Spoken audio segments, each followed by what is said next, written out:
الحمدللہ، اللہ تعالیٰ کا لاکھ لاکھ شکر ہے کہ مالک الملک نے اپنی یاد کی توفیق اور موقع عطا فرمایا۔ لاکھوں اور کروڑوں درود حضرت محمد مصطفیٰ صلی اللہ علیہ وآلہ وسلم پر، جن کے طفیل مالک الملک نے یہ مہربانی عطا فرمائی۔ سامعین کرام، اللہ تعالیٰ نے قرآن پاک میں ارشاد فرمایا، اعوذ باللہ من الشیطان الرجیم، بسم اللہ الرحمن الرحیم، اور اگر تو دیکھے کہ جب جان نکال لیتے ہیں کافروں کی فرشتے تو مارتے ہیں ان کے چہروں اور پشتوں پر، اور چکھو عذاب کا آگ کا عذاب، یہ بدلہ ہے اس کا جو بھیجا ہے تمہارے ہاتھوں نے آگے، اور اللہ تعالیٰ ہرگز اپنے بندوں پر ظلم کرنے والا نہیں۔ جیسے دستور تھا فرعونیوں کا اور جو لوگ ان سے پہلے تھے، انہوں نے کفر کیا آیات الہی کے ساتھ، تو پکڑ لیا ان کو اللہ تعالیٰ نے ان کے گناہوں کے سبب۔ بے شک اللہ تعالیٰ قوت والا، سخت عذاب دینے والا ہے۔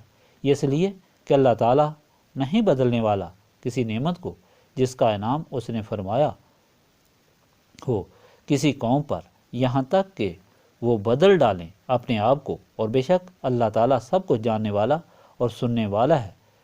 آل فرعون کی طرز کا ہے اور ان جیسا ہے جو پہلے گزر چکے ہیں۔ انہوں نے جھٹلایا اپنے رب کی آیتوں کو، پس ہلاک کر دیا ہم نے انہیں بے وجہ ان کے گناہوں کے، اور ہم نے غرق کر دیا فرعونیوں کو، اور وہ سب کے سب ظالم تھے۔ بے شک بدترین جانور اللہ تعالیٰ کے نزدیک وہ انسان ہیں جنہوں نے کفر کیا، پس وہ کسی طرح ایمان نہیں لاتے جس سے تو نے اقرار کیا ہے ان میں، پھر وہ توڑتے ہیں اپنے اقرار، اور ہر بار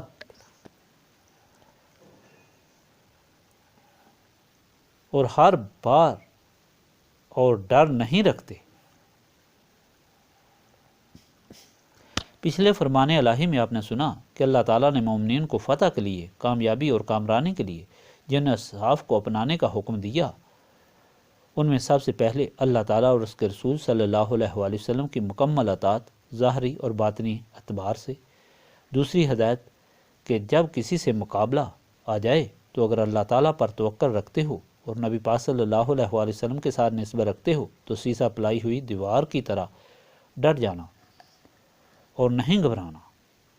تیسرا، ہر لمحہ ذکر الہی میں مشغول رہنا۔ چوتھا، تکلیف ہو یا خوشی، سخت سے سخت مصیبت ہو یا خوف، تب بھی صبر کا دامن نہ چھوڑنا، کبھی غرور اور تکبر نہ کرنا، کیونکہ یہ شیطانی عمل ہے۔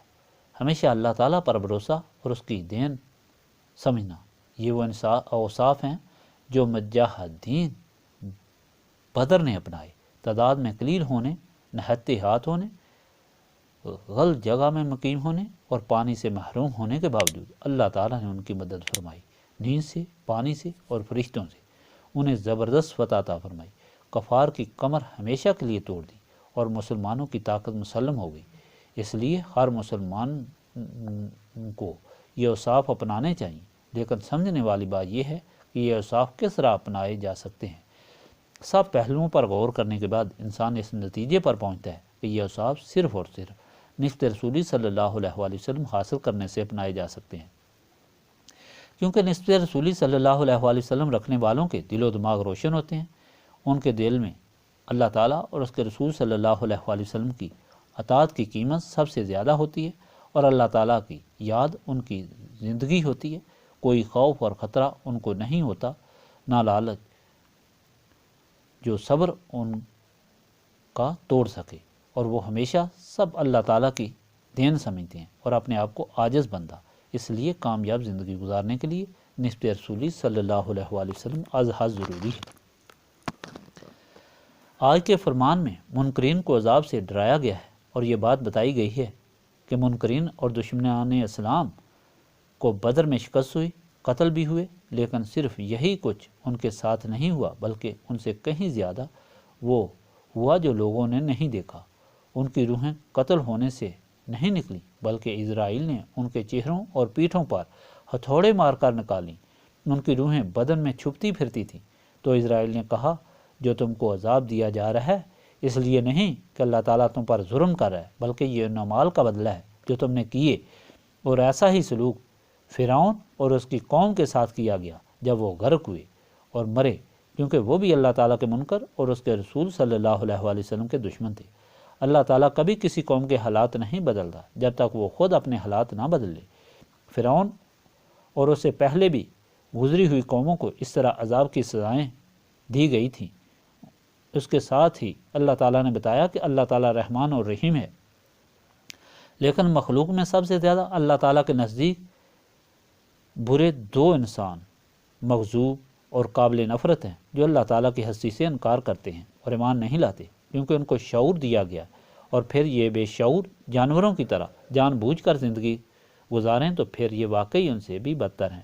اللہ تعالیٰ فرماتا ہے انہی بد کردار اور بد اعمال لوگوں میں وہ ہیں جو اللہ تعالیٰ کے نبی صلی اللہ علیہ وآلہ وسلم کے ساتھ عہد کرنے کے بعد پھر توڑ دیتے ہیں۔ دراصل بات یہ تھی کہ نبی پاک صلی اللہ علیہ وآلہ وسلم جب مدینہ پاک تشریف لائے تو سارے بسنے والوں سے عہد لیا کہ جب کوئی بھی مدینہ پاک پر حملہ کرے گا تو سب مل کر مدافعت کریں گے، اگرچہ وہ الگ مذہب رکھتے ہوں۔ لیکن یہود کے قبیلہ بنو قریظہ اور بنو نذیر نے مشرکین مکہ سے مل کر سازشیں شروع کر دیں۔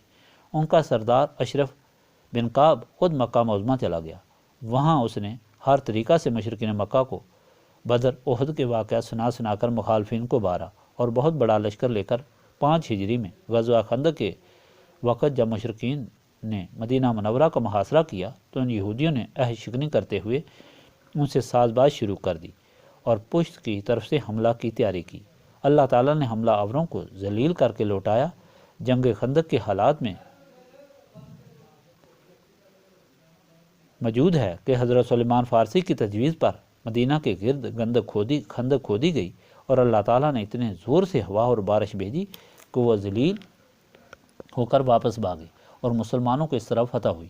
نبی پاک صلی اللہ علیہ وآلہ وسلم کو حکم ہوا کہ اب ان عہد شکنوں کو آپ اعلانیہ بتا دیں کہ عہد کو تم نے توڑا ہے، لہٰذا اب تمہارا کوئی عہد نہیں۔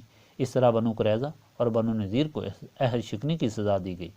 یہ بات خاص ہے کہ جب کوئی عہد توڑے تو اس کے ساتھ عہد توڑنے سے پہلے اعلان کر دیا جائے۔ سامعین کرام، اس فرمان الہی سے یہ بات ثابت ہوئی کہ منکرین کو شکست کے علاوہ روح نکلنے کی سزا بھی ہوتی ہے، اور وہ بہت سخت ہوتی ہے۔ اس کے برعکس جو اطاعت رسول صلی اللہ علیہ وآلہ وسلم رکھنے والے ہوتے ہیں وہ بظاہر قتل تو ہوتے ہیں، لیکن وہ قید سے نکل کر آزاد ہوتے ہیں۔ ان کے استقبال کے لیے اللہ تعالیٰ کی نوری مخلوق آتی ہے۔ انہیں قتل ہونے کا اتنا بھی درد نہیں ہوتا جتنا ایک کانٹا چبھنے کا، اور ان کی قبر کو مشرق سے مغرب اور شمال سے جنوب تک وسیع کر دیا جاتا ہے۔ جنت کی ہواؤں اور خوشبوؤں کے لیے قبر میں کھڑکیاں کھول دی جاتی ہیں۔ یعنی اطاعت رسول صلی اللہ علیہ وآلہ وسلم کا بدلہ نہ صرف دنیا میں سرخروئی اور سرفرازی اور فتح و کامرانی ہے، بلکہ موت کے وقت راحت و عزت، اور موت کے بعد دائمی راحت و عزت ہے۔ یہ ان لوگوں کا نصیب ہے جن کو نسبت رسولی صلی اللہ علیہ وآلہ وسلم حاصل ہوتی ہے، جس کی برکت سے ان کی ساری زندگی اللہ تعالیٰ اور اس کے رسول صلی اللہ علیہ وآلہ وسلم کی اطاعت میں گزرتی ہے۔ اس لیے دونوں جہانوں میں سب سے قیمتی چیز نسبت رسولی صلی اللہ علیہ وآلہ وسلم ہے۔ اس کو حاصل کرنے کے لیے سینے صاف کرنے چاہیے، اور سینے کو صاف کرنے کے لیے یاد الہی کرنی چاہیے۔ اللہم صلی علی سیدنا محمد وعلی آلہ وصحابہ صلاۃ تکون لنا امان من کل خوف، لا الہ الا انت سبحانک انی کنت من الظالمین۔ ربنا آتنا فی الدنیا حسنۃ وفی الآخرۃ حسنۃ وقنا عذاب النار۔ استغفر اللہ العظیم الذی لا الہ الا هو الحی القیوم واتوب الیہ۔ استغفر اللہ العظیم الذی لا الہ الا هو الحی القیوم واتوب الیہ۔ استغفر اللہ العظیم الذی لا الہ الا هو الحی القیوم واتوب الیہ۔ ربنا تقبل منا انک انت السمیع العلیم وتب علینا انک انت التواب الرحیم۔